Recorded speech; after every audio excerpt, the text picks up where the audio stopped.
ঠিকে আছে, বিত্তীয় অৱস্থা ফুফুলা হয় যদি নিযুত মইনা আঁচনি দিব পাৰে, বিত্তীয় অৱস্থা ফুফুলা হয় যদি চৰকাৰে স্কুটি দিব পাৰে, বিত্তীয় অৱস্থা ফুফুলা হয় যদি চৰকাৰে 25,000 ল'ৰাক 2 লাখকৈ টকা দিব পাৰে, তে সেই ফুফুলা আমাৰ আশীৰ্বাদটো লোৱাই ভাল। এতিয়া আকৌ অৰুণোদয় আঁচনি দিব, এনেকৈ আঁচনিবিলাক দি থাকিব।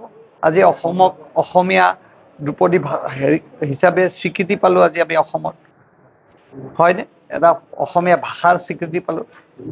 তেনেকুৱা ধৰণৰ অভিশাপ আমি পাই থাকিলে সেইটো আমাৰ কাৰণে আশীৰ্বাদ, সেইকাৰণে এক আশীৰ্বাদ। ঠিকে আছে, বিত্তীয় অৱস্থা ফুফুলা হয় যদি নিযুত মইনা আঁচনি দিব পাৰে, বিত্তীয় অৱস্থা ফুফুলা হয় যদি চৰকাৰে স্কুটি দিব পাৰে, বিত্তীয় অৱস্থা ফুফুলা হয় যদি চৰকাৰে 25,000 ল'ৰাক 2 লাখকৈ টকা দিব পাৰে, তে সেই ফুফুলা আমাৰ আশীৰ্বাদটো লোৱাই ভাল।